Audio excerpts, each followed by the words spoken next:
Assalamu alaikum warahmatullahi wabarakatuh. Kwa majina naitwa Harith Mnikombo, mkazi wa Ilala. Leo nimejifunza sababu za kupata usonji na CP ambazo inaweza kutokea katika vipindi vitatu: kabla ya kuzaliwa, wakati wa kuzaliwa, baada ya kuzaliwa. Kabla ya kuzaliwa, mtoto azaliwe na wazazi wenye akili timamu. Wakati wa kuzaliwa, mtoto akipata shida wakati wa kuzaliwa anaweza kupata usonji au CP. Baada ya kuzaliwa, kupata maradhi kama manjano, mtoto kulelewa katika mazingira magumu, mfano kukosa chakula, kufungiwa muda mrefu na kula kinyesi chake mwenyewe. Assalamu alaikum warahmatullahi wabarakatuh. Kwa majina naitwa Nasrin Muhammad Mlanzi, natokea Mkuranga. Siku ya leo nimejifunza mambo matatu ambayo ni kushukuru neema aliyotupa Allah, kwa sababu sisi leo tuna afya, lakini kuna wengine ambao ni walemavu. Cha pili, kusoma dua wakati tunatoa sadaka yetu, na ya tatu ni sababu za kupata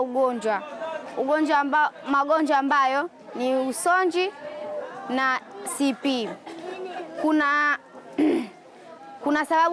Kuna sababu kuu tatu za kupata hayo magonjwa ambayo ni kabla ya kuzaliwa, wakati wa kuzaliwa na baada ya kuzaliwa. Kabla ya kuzaliwa, mtoto anatakiwa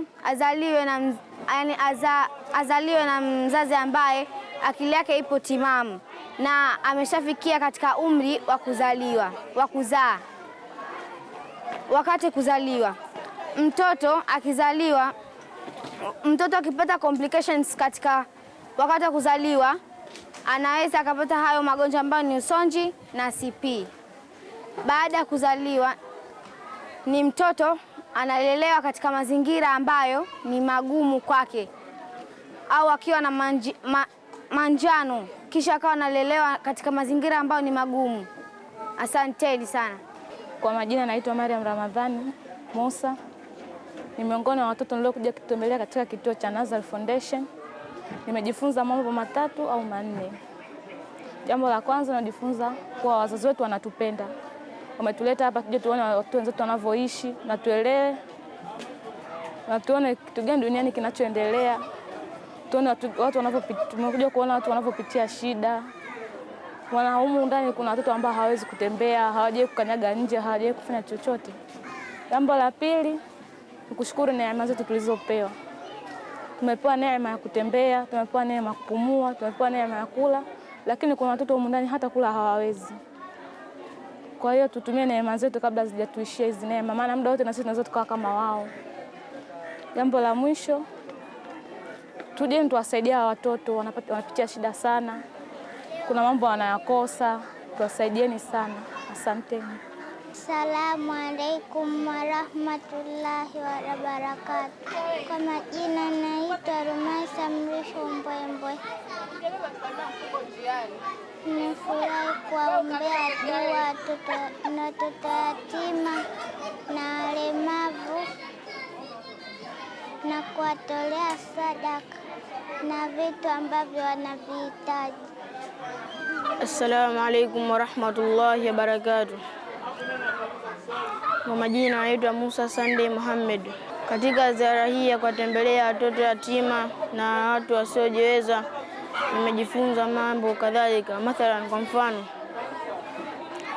kusaidia watu katika jamii wasiojiweza na watoto yatima, kujiombea dua wewe na wazazi wako na kufunguka kwa riziki kwa wazazi wako kwa kutumia sadaka hizo kwa watoto yatima na watu wasiojiweza katika jamii. Kwa dunia hii tulikuwa nayo sasa, inafaa kwa mambo hayo ili kumridhisha Mwenyezi Mungu Subhanahu wa Ta'ala. Na jambo lingine nilojifunza ni kuheshimu wakubwa zako na wadogo zako ili kuiona pepo ya Mwenyezi Mungu. Wabillahi tawfiq. Wassalamu alaikum warahmatullahi wabarakatuh.